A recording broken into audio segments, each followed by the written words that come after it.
Last game of Week 8, we have the Indianapolis Colts and Carolina Panthers. The Panthers pulling off an overtime victory in this one. Andrew Luck, 2 interceptions again, I believe. Yeah, from watching this game, Luck continues just to make these errors. He's trying to make big plays. I mean, there was an early first drive of the game, I believe, for the Colts. He threw an interception, just trying to force throws. He's getting flushed out of the pocket. The offensive line is bad, but Luck's got to do a better job taking care of the football and just taking what's there. Throw it down to your running back if nothing's open downfield, or just throw it out of bounds. Something Alex Smith does. Maybe you could learn a little bit from Alex Smith. Yeah, and Luck's just not getting in a groove this year. He's been flustered all year. I don't know. I just think he's regressed a lot this year, and he's got to find ways to move past that. There's quarterbacks who have bad years, and they're able to push past it, but hopefully this isn't a sign of bad things to come from Luck. No, I don't think it will be. I don't think it will be at all. I think he's still a phenomenal quarterback, but it's just one of those things that he's kind of in a funk right now. And there's no consistency up front, but also you're not getting good play from your talent around you. I mean, they signed a bunch of old guys over 30 years old. I don't know, those guys. I don't know what they were thinking while doing that. They haven't played well, and they're showing their age. Yeah, definitely that's a big concern for the Colts. I think his supporting cast is really struggling. I think the difference between him and the next level is, like when you look at Rodgers, his supporting cast this year has not been phenomenal on offense. He hasn't had Lacey. He hasn't had any receivers emerge at all. But, Luck's kind of in a similar situation, but he's not making it work either. But yeah. I mean, it's his fourth year in the league. They're still probably going to go to the playoffs. He needs to get back on track and just stop forcing throws and stop making those mental errors. Get back to what he's used to doing. They fired their offensive coordinator, Pep Hamilton. It's not his fault the offense is so bad. I mean, he's not in charge of personnel moves. He didn't hire all those guys, and it's not like his fault. It's not his fault that these guys aren't working. So I wasn't a fan of that move either. Yeah, I think as far as that goes, that's the wrong move. But Luck's just got to look at elite quarterbacks like Rodgers, Brady, Manning, and learn how to improvise even when things are going bad. But improvise with more intelligence than just forcing the ball. You got to know when to force it and when to just throw it away. Well, yeah, he's always been known for throwing a lot. I mean, not a lot, but a decent amount of interceptions. He's that guy. But I think he's gonna be okay. I think moving ahead, they just have to. I mean, they play Denver this week. That's gonna be tough. One thing for that though is they will be at home. Yeah, and that Denver team is a team they did beat last year in the playoffs. So that does it for Week 8 coverage. We're gonna move to our predictions for next week in football. So let's start off with the first game, I believe the Thursday night game. We have the Bengals and Browns. Who do you have in this one? Well, this was the Thursday night game. Yep. Yesterday. Yeah. Who did I have winning? Yeah. Oh, well, I chose Cincinnati. Yeah, I chose Cincinnati too. This is pretty much a easy pick, especially with that Bengals defense and their offense. This is a solid team. Cleveland, a team making a transition between quarterbacks. That's why I chose Cincinnati in this one, and Cincinnati pulled off the win, 31-10. All right, so next game, Dolphins-Bills, an AFC East divisional matchup. Who do you have in this one? Bills. They're going to get back on track. I don't think the Dolphins are going to be able to do so after that loss to New England. It's in Buffalo. I'd expect well-coached, not well-coached, but I expect the Bills to come out and ready to play. I'm going to go Buffalo in this one too. They're at home. This is a pretty even matchup, but I just think home field's going to play a key role in the victory in this one. Next game we have Packers-Panthers. So do you think Green Bay is going to get on track or Carolina's going to win? Gotta say, I think Carolina's defense, the way they're playing right now, I'm going to go with Carolina. I'm going to go with Green Bay in this one. I think going up against tough defense the week before and finally getting some help back on the receiving core. They're getting Ty Montgomery back. And in games, look at the games the Packers have had Ty Montgomery. Their offense has moved a lot more efficiently. What game did they lose in the Chargers game? And after they left him, they struggled putting up points. I think he's a key piece to that offense.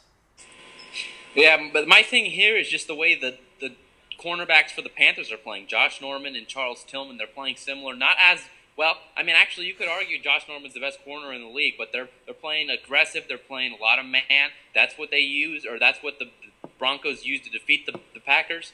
I think the Panthers can get this done against the Packers this week.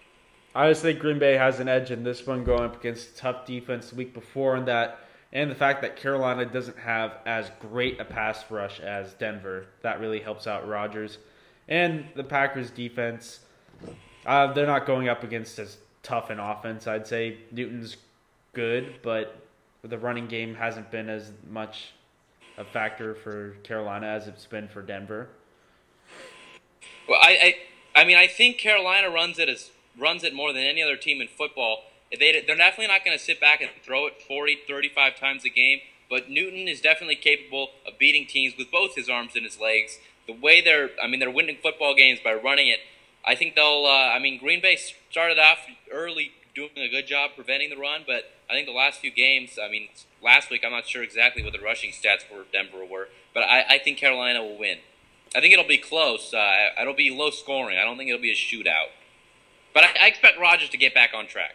Yeah, I'm expecting a good game from both the Carolina's defense and Rodgers against that defense, but that should definitely be a close game. May head to overtime. So next game we have the Jaguars and Jets. I'm going Jets. This is pretty basic. Jets. Yep. Not much to talk about in that one. Next game, Rams Vikings. Rams. The way Todd Gurley's playing, I think he got to be the front runner for Rookie of the Year. But right behind him is Amari Cooper. But I just think the way that the Rams are playing, Bridgewater's kind of been so-so. If the Rams can just run the ball with Todd Gurley and Trey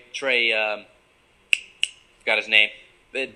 Time of possession will be key. If they can hang on to the ball and keep Bridgewater and their offense off the field, they should win this game. I'm going Rams in this one too. The Rams defense is arguably a top 4 defense, right along with Denver, Carolina, and Seattle.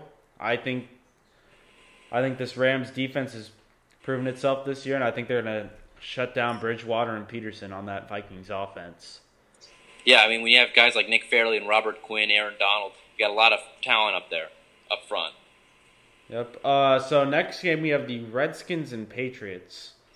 I'm going to go Patriots in this one. I do not think it will be a blowout. I think Redskins defense has definitely played pretty well this year.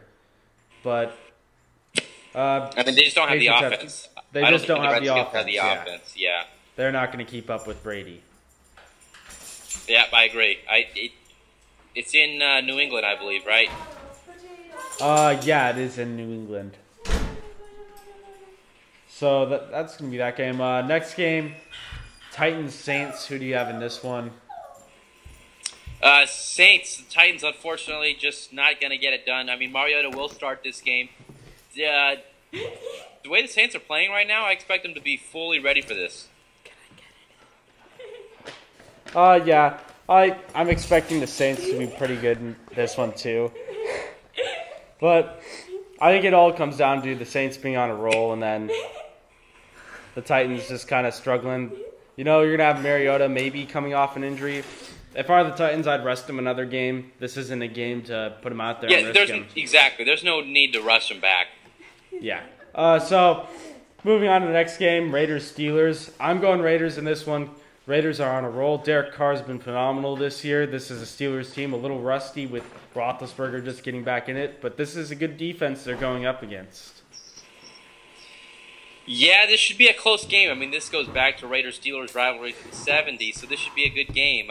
Both teams are competitive, and it's good to see the rivalry get back like how it used to be. So I'm going to go Raiders here, too. I know I'm a Raider fan, but I'm going to go Raiders, 21-17. Yep, so that should be a good game. We have another game here, Giants-Buccaneers. Kind of intriguing, kind of not intriguing. I'm going to go Giants here. I just think that Winston's finally going to have a bad game. He's had a good stretch. But I think it all comes down to mistakes with the Buccaneers. And same with the Giants, you could say somewhat. But I just think the Giants are the better team. Yeah, I think the Giants have kind of gotten some luck. They haven't played the greatest of teams. But they did last week. They put up, how many points? 45, something like that, against the Saints. I'm going to go Giants here, too. Yep, another game this week, Falcons 49ers. Kaepernick will not be the starter. I'm going to go Falcons in this one.